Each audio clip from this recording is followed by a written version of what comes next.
Bienvenidos a la sesión 6. Hoy vamos a hablar de las áreas de apoyo internas.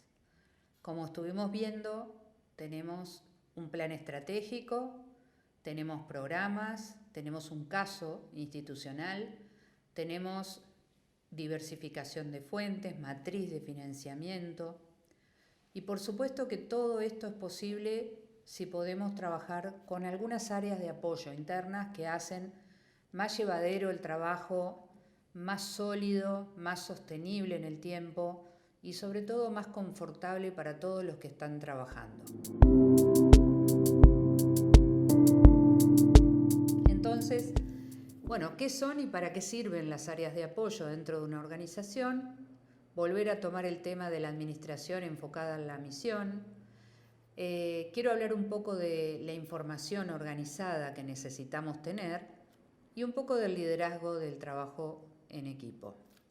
En este sentido es, en primer término, recordar que las áreas de apoyo son estructuras internas que no tienen no son las áreas que le dan sentido por sí misma a la organización, sino que son áreas que le dan servicio a los programas, que le dan servicio a la organización de manera institucional.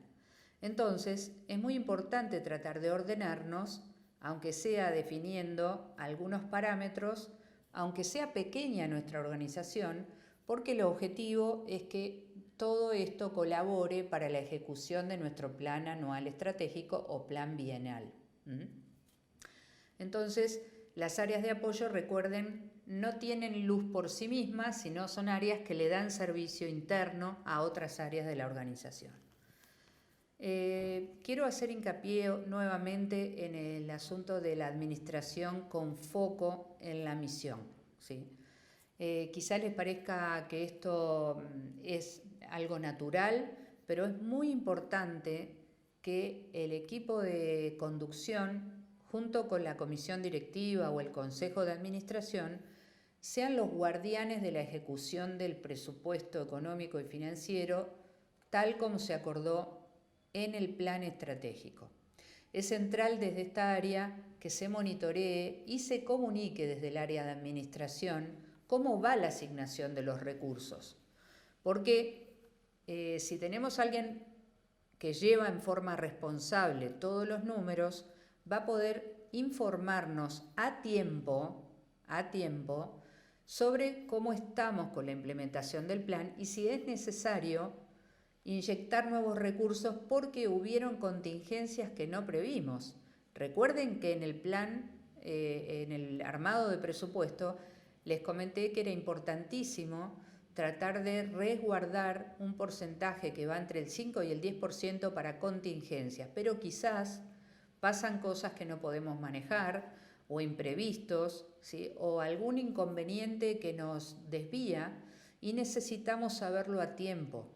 Entonces, quien lleva el tema de administración y contabilidad, especialmente la administración, tiene que trabajar en sintonía con el equipo de conducción para poder corregir desvíos o adecuar la implementación del presupuesto a la realidad que la organización está transitando.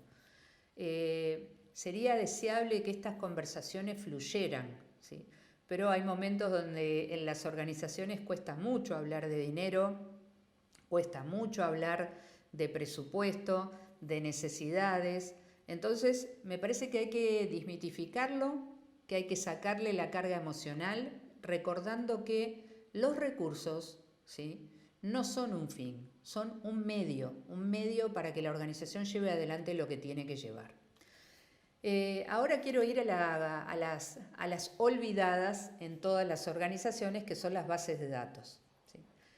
Ya sé que es un trabajo áspero, que muchas veces no gusta, que es poco entretenido, que parecería ser que uno no está haciendo nada que valga la pena para la organización, pero sepan que las bases de datos son oro para las organizaciones. Entonces, necesitamos tener bases de datos ordenadas, actualizadas, porque sin ellas es imposible gestionar con calidad. Muchas veces tenemos bases de datos que están súper fuera de tiempo, o sea, tenemos datos de personas o de organizaciones o de periodistas que tienen 3, 4 años en nuestro haber y ni siquiera sabemos si esos datos son fidedignos, si siguen vigentes, si cambiaron o qué pasó. Les recomiendo tratar de convocar a 1 o 2 voluntarios para trabajar en estas cosas.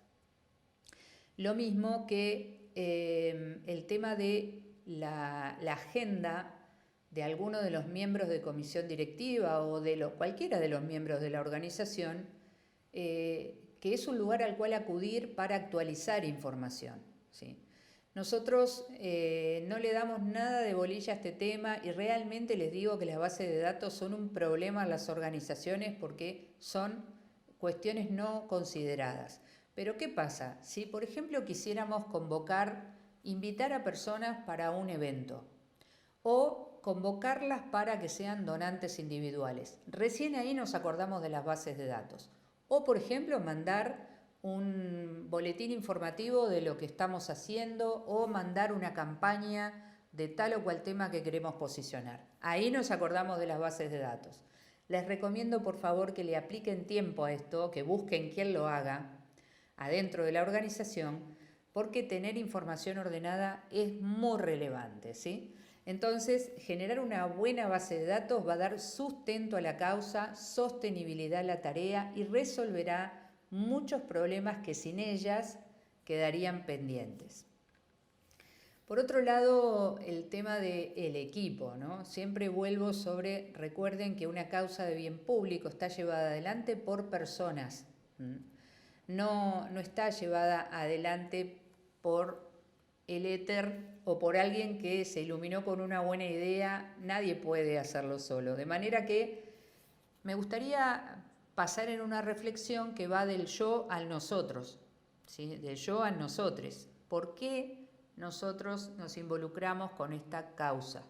¿Qué me trae a mí a invertir mi tiempo, mi saber, mi agenda, mis conocimientos, mis contactos, todo a esta causa? Volver a preguntármelo. ¿Por qué? Porque las personas cambiamos nuestros intereses a lo largo de nuestra vida. Quizás estábamos muy involucrados con una X causa y luego, por ejemplo, fuimos padres y la causa de niñez nos atrajo rápidamente y desviamos nuestra atención. Entonces hay que ser honesto con las organizaciones en las que participamos y poder entender por qué estamos involucrados. Otra pregunta que me parece importante a nivel personal es ¿qué pasaría y qué me pasaría a mí si yo no hago esto en esta causa? ¿Sí? ¿Cuáles son los valores a los que no estoy siendo fiel? ¿Qué cosas hacen que yo me mueva a trabajar para esta organización? ¿Qué es lo que quiero cambiar? ¿Cómo lo quiero cambiar? ¿Cuál es mi sueño personal? Y es muy importante entender si mi sueño personal está en sintonía con el sueño de la organización en la que estoy colaborando, plasmado en su visión y misión.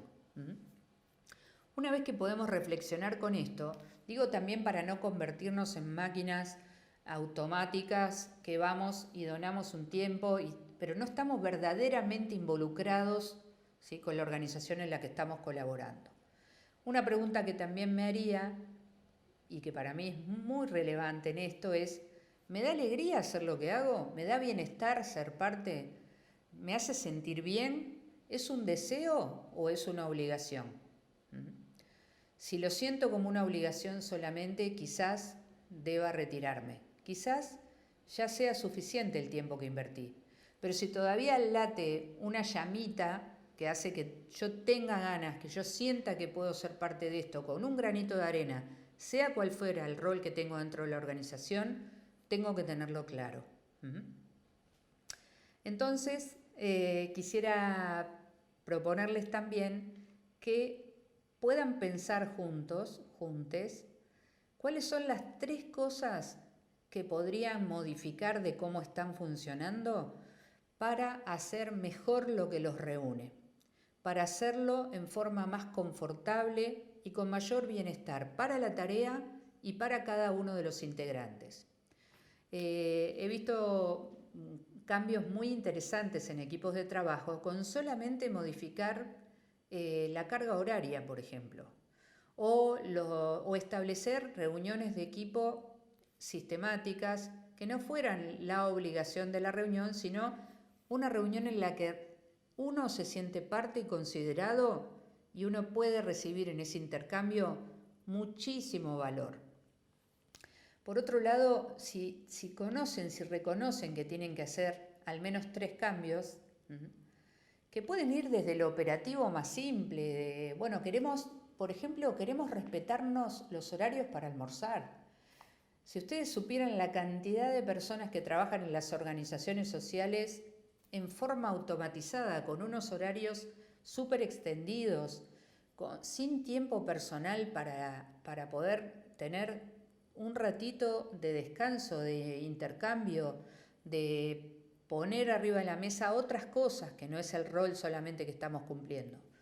Todas esas cosas. Bueno, si reconocen 3 necesidades de cambio que los conduzcan al bienestar y a más confort para la tarea, por favor, indiquen cómo y cuándo lo van a hacer.